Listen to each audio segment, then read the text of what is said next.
नमस्कार दोस्तों। उम्मीद करते हैं आप लोग अच्छे होंगे। दोस्तों, गुड न्यूज ये है कि अभी इस टाइम पर जितने भी हमारे कनेक्शंस में, जितने कॉन्टैक्ट्स में एम्प्लॉयर्स हैं यूरोप में, लगभग लगभग हर किसी ने हमें जो एज लिमिट दी है वो 50 ईयर की दी है। अभी हम जैसे कुछ ने दी है तो मैं कुछ से और भी मिस चेक कर रहा हूँ, मैं बात कर रहा हूँ, मैं उनसे जानकारी ले रहा हूँ। तो मुझे अभी जितने लोगों ने कंफर्म किया उसमें से जो हमारे पास रिक्वायरमेंट्स हैं उन कंट्रीज में सभी लोगों ने 50 ईयर तक के कैंडिडेट्स को एक्सेप्ट करने की बात की है। अभी इस टाइम पर हमारे पास जो रिक्वायरमेंट चल रही है यूरोप के लिए, जिसमें से पोलैंड की रिक्वायरमेंट, पोलैंड में फैक्ट्री वर्कर, मशरूम वर्कर की रिक्वायरमेंट, जहां पर 21 साल से लेकर 50 साल तक लोग अप्लाई कर सकते हैं। 20 साल के लोग भी अप्लाई कर सकते हैं, 20 से 50 ईयर्स तक के लोग अप्लाई कर सकते हैं, लेकिन 20 से कम एज के लोग नहीं कर सकते हैं। और वहां पर पहुंचते पहुंचते ऑब्वियसली 21 जैसा होना चाहिए मिनिमम, और मैक्सिमम जो है 50 ईयर्स तक की फाइल में भी एक्सेप्ट कर सकते हैं। उसके बाद उनका परमिट निकल जाएगा तो उसके बाद एज फैक्टर का कोई इश्यूज नहीं रहता है। क्लाइंट आपके डॉक्यूमेंट देख के कंफर्म करेगा। तो जो एज लिमिट रहेगी वो 20 साल से लेकर 50 साल के बीच में एज रहेगी, पोलैंड के लिए, फैक्ट्री वर्कर हो या फिर मशरूम वर्कर के लिए। दोस्तों, हमारे पास में स्लोवाकिया की रिक्वायरमेंट है, उसमें भी जो रिक्वायरमेंट है वो 20 साल से 50 साल के बीच में है। एक्चुअली एज लिमिट जो 21 से 50 होती है, तो 20 के बाद जैसे कोई 20 साल 6 महीने का है, प्रोसेस होते होते उसका मिस 21 साल हो जाता है शुरू में ही। तो यहाँ पर लगभग 21 साल से 50 साल तक के लोगों को एक्सेप्ट किया जा सकता है। अगर कोई 21 साल में 4-5-6 महीने छोटा है तो हम उसको प्रोसेस कर सकते हैं। 20 साल का इसलिए कहा जाता है कि 20 साल के बाद जनरली एग्जैक्टली कोई 20 साल पे तो अप्लाई नहीं करते हैं। तो जो रिक्वायरमेंट का जो रेंज होता है वो 20 से 50 ईयर तक के इसका रेंज होता है। यहाँ पर भी हमारे पास में जो रिक्वायरमेंट है अभी चल रही है, फैक्ट्री वर्कर की रिक्वायरमेंट है स्लोवाकिया में। सेम पैटर्न जो रिक्वायरमेंट हमने ऑलरेडी अपलोड किया उसके हिसाब से है। नेक्स्ट रिक्वायरमेंट फिनलैंड के लिए। फिनलैंड में भी हमें इसी चीज का कंफर्मेशन मिल चुका है कि यहाँ पर भी 21 साल से लेकर 50 साल तक के लोगों को हम एक्सेप्ट कर सकते हैं। 21 से 50 ईयर्स तक के लोग एक्सेप्ट कर सकते हैं। और यहाँ पर अभी फार्म वर्कर की रिक्वायरमेंट है, लेकिन अभी कुछ रिक्वायरमेंट फैक्ट्री वर्कर का कोऑर्डिनेशन चल रहा है। आई होप कि वो भी जल्दी आ जाएगा। और उम्मीद है अभी फिलहाल इस पीरियड में जो एक हफ्ता ही शायद हमें थोड़ा सा रहेगा कि एक हफ्ते के अंदर अभी कोई अपडेट नहीं रहेगा, लेकिन जैसे न्यू ईयर का इफेक्ट खत्म हो जाएगा हमें उसका अपडेट भी आ जाएगा।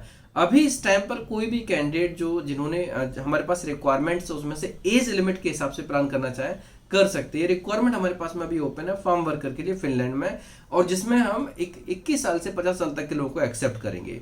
कुछ रिक्वायरमेंट में मेल फीमेल दोनों एक्सेप्ट होते हैं, जनरली मेल फीमेल दोनों ही होते हैं, लेकिन फीमेल कैंडिडेट्स फार्म में और कंस्ट्रक्शन में काम करने के लिए कम कंफर्टेबल होते हैं, लेकिन अगर कंफर्टेबल होते हैं तो वो भी जा सकते हैं। चौथी रिक्वायरमेंट रहेगी हमारे पास में नीदरलैंड्स की। दोस्तों, ये बहुत ही इंपॉर्टेंट है। नीदरलैंड्स में भी क्लाइंट ने अप टू 50 ईयर्स तक के कैंडिडेट्स को एक्सेप्ट करने का कंफर्मेशन दिया था, क्योंकि अभी हमारे पास में जो प्रोसेस है उसके हिसाब से जो कल क्रिसमस डे था, क्रिसमस डे से पहले ही उन्होंने अपडेट किया था, लेकिन हम वीडियो नहीं अपलोड कर पाए थे। सो नीदरलैंड्स में भी एज लिमिट जो है वो अप टू 50 ईयर्स तक की है। 21 से 50 ईयर तक के लोग अप्लाई कर सकते हैं। बाकी सबको सेम टू सेम अप्लाई रहेगा। जो जो पैटर्न हमने बताया, जो प्रोसेस है वो सब कुछ कंप्लीट बताया कि कोई भी कंट्री हो, और भी कंट्रीज हैं इन सभी में, मतलब कि अभी यूरोप में कोई भी कंट्री ऐसी नहीं है जहां पर कम एज के मीन्स अप टू 50 ईयर तक के लोगों को एक्सेप्ट नहीं करते। लेकिन ये टर्म्स आपको समझनी पड़ेगी कि जो 50 ईयर्स तक का टर्म्स वो कैसा है। 50 का मतलब ऐसा नहीं कि कोई भी कैंडिडेट किसी भी प्रोफाइल में काम किया होगा और वो 50 ईयर के हिसाब से प्लान करके जाएगा, उसको हम एक्सेप्ट करेंगे। हमारे एक्सेप्ट करने से ना करने से कोई फर्क नहीं पड़ता, क्लाइंट एक्सेप्ट करेगा वो इंपॉर्टेंट है। और क्लाइंट के लिए सबसे इंपॉर्टेंट है आपकी प्रोफाइल फिटमेंट, आप कितना फिट होते हैं उसके हिसाब से। अगर किसी ने आउट ऑफ इंडिया काम किया, वो डेफिनेटली किसी भी प्रोफाइल में काम किया होगा, उसको एक्सेप्ट करने के चांसेस ज्यादा होंगे। आउट ऑफ इंडिया में चाहे उन्होंने गल्फ में काम किया हो, मलेशिया में किया हो, सिंगापुर में किया हो, अफ्रीका में किया हो, कहीं पर भी काम किया हो, सिंगापुर का वेटेज और गल्फ का वेटेज बहुत ज्यादा होता है। अगर किसी ने सिंगापुर में काम किया या फिर किसी ने गल्फ में काम किया तो उसका वेटेज ज्यादा होता है। यूरोप में गल्फ और सिंगापुर की वर्क एक्सपीरियंस को काफी प्रायोरिटी मिलती है। उसका सबसे बड़ा कारण क्या है कि वहां पर डॉक्यूमेंट फर्जी नहीं बनते हैं।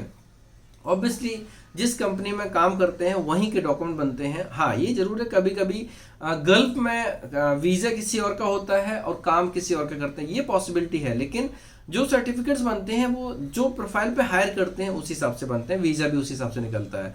और सिंगापुर तो पार्टिकुलर काफ़ी स्ट्रिक्ट है, यहाँ पर तो जो प्रोफाइल रहती है उसी के हिसाब से काम करते हैं। तो जिन लोगों के पास में सिंगापुर का एक्सपीरियंस है, गल्फ का एक्सपीरियंस है, वो भी इसमें अप्लाई कर सकते हैं। अफ्रीका, मलेशिया, रशिया, इस एक्सपीरियंस के वाले, इन कंट्रीज के एक्सपीरियंस वाले भी अप्लाई कर सकते हैं। अब एज फैक्टर 44 से 50 इयर्स का फंडा ये है कि कोई भी कैंडिडेट अगर एक्सपीरियंस्ड है, जो नॉलेज है, इंटरव्यू में पता चल जाता है, अगर इंटरव्यू जहां पर होता है उसके हिसाब से डॉक्यूमेंट्स के बेस पर भी खास तौर से फिट होना चाहिए, एनर्जेटिक होना चाहिए। दोस्तों, जब आप बात करते हैं अनस्किल्ड वर्कर की, फॉरेन वर्कर के लिए, तो वर्कर वर्ड से आप आइडिया लगा लीजिए।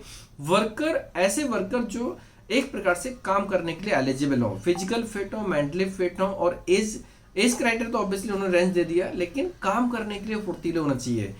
एज 48 है या 50 डज नॉट मैटर, लेकिन अगर वो 48-50 ईयर वाला बंदा 30 साल के लड़के के साथ में अगर प्रॉपर तरीके से उसी स्पीड में काम करता है तो उसको एक्सेप्ट करने में कोई इश्यूज नहीं है। वहां पर एज फैक्टर ऐसा नहीं आना चाहिए कि नहीं मैं ज्यादा एज होगी मैं कम काम कर पाऊंगा। अगर कोई ऐसे माइंडसेट वाला होगा उसको कंपनी हायर नहीं करेगी। और कोई भी कैंडिडेट जो काम करने के लिए रेडी हो, एनर्जेटिक हो, काम करने में बिल्कुल आलस नहीं करता, तो उसको कंपनी हायर कर सकती है और करेगी भी। एज लिमिट उन्होंने ओपन किया तो डेफिनेटली इसका बेनिफिट सबको मिल सकता है। यहाँ पर पासपोर्ट में वैलिडिटी चाहिए, फिजिकल फिट होना चाहिए, मेंटली फिट होना चाहिए, काम करने के लिए इंटरेस्टेड होना चाहिए, क्योंकि जब कोई बंदा काम करता है ना तो उसके हिसाब से क्लाइंट हैप्पी होता है। क्लाइंट अगर आपको हायर करता है, हायर करने का उद्देश्य ही होता है कि कैंडिडेट वहां पर जाके काम करेगा तो कंपनी को फायदा होगा, कंपनी को फायदा होगा तो ऑब्वियसली दोनों को फायदा होता है। क्लाइंट सपोर्ट करता है बाकी सब चीजों में, अगर आप क्लाइंट की नीड को समझते हैं। तो यहाँ पर जो लोग भी प्लान करना चाहते हैं, किसी भी कंट्री में प्लान करना चाहते हैं, वो कर सकते हैं, क्योंकि हमारे पास में जो भी रिक्वायरमेंट्स हैं वो सभी रिक्वायरमेंट अभी इस टाइम पर अप टू 50 ईयर तक के लोग हो चुके हैं, 20 से 50 ईयर। तो जो लोग भी ट्राई करना चाहते हैं, अप्लाई करना चाहते हैं, बेसिक इंग्लिश आती है, एलिजिबिलिटी क्राइटेरिया चेक कर लें, एज लिमिट मैंने इस वीडियो में कंफर्म किया है। और भी कंट्रीज में जैसे ग्रीस है और भी कई कंट्रीज जिनका काम बीच में लिया था, लेकिन अभी उस टाइम पर हम फोकस नहीं कर पाए थे, क्रोएशिया, रोमानी, जो भी कंट्रीज के काम आएंगे लगभग 99% श्योर हूं मैं कि अभी जो भी रिक्वायरमेंट्स आएंगे उसमें अप टू 50 ईयर्स तक के लोगों को एक्सेप्ट किया जाएगा। अब यहाँ पर जो प्रोसेस रहती है उसमें से जैसे VFS का रहता है, एम्बेसी का रहता है, वहां पर का जो रेशो रहता है ना, रेशो ऑब्वियसली फाइलिंग के ऊपर डिपेंड करता है। अगर बंदा अपने प्रोफाइल को जस्टिफाई करता है उसके रिजल्ट के चांसेस ऑब्वियसली ज्यादा होते हैं। और यहाँ पर जब भी कोई कंपनी अगर वर्क परमिट जारी करती है तो फिर वर्क परमिट जारी होने का मतलब कि वो कैंडिडेट एलिजिबल है वीजा के लिए, और कैंडिडेट की प्रोफाइल उसके ऊपर इंपैक्ट डालती है कि उसका प्रोफाइल कैसा है, वो वीजा के लिए एलिजिबल है। एंड उसके बाद में ऑब्वियसली जो फाइलिंग कैसे करते हैं, डॉक्यूमेंट्स कैसे हैं, सपोर्टिंग कितने स्ट्रांग है, कंपनी कितनी अच्छी है, उसके हिसाब से चीजें प्रोसेस होती हैं, रिजल्ट आता है। आई होप कि जितनी कंट्रीज के हम काम कर रहे हैं उनका रिजल्ट बहुत शानदार है। नीदरलैंड का डेफिनेटली काफी अच्छा है, लिथुआनिया काफी अच्छा है, स्लोवाकिया भी काफी अच्छा है, और पोलैंड भी जीरो रिस्क फैक्टर वाला है, उसका भी रिजल्ट काफी अच्छा होने वाला है। सो उम्मीद करते हैं जो लोग भी यूरोप में प्लान करना चाहते हैं, यूरोप उनका ड्रीम कंट्री है, अगर वो यूरोप जाना चाहते हैं तो डेफिनेटली वो हमारी कंपनी में आ सकते हैं।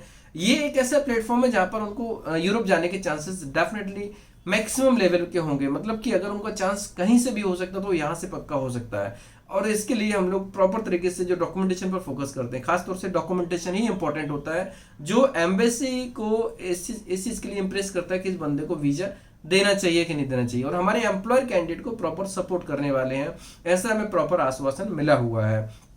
उम्मीद करते हैं इन्फॉर्मेशन आपको अच्छी लगेगी। अगर आपको ये इन्फॉर्मेशन अच्छी लगी, ये अपडेट्स अच्छा लगा, तो अपने दोस्तों में, क्लासमेट्स के लिए को शेयर कर सकते हैं, जिससे कि जो रिलेवेंट होंगे, एलिजिबल होंगे, इंटरेस्टेड होंगे, वो इसमें अप्लाई करके इस गोल्डन अपॉर्चुनिटी का लाभ ले सकते हैं।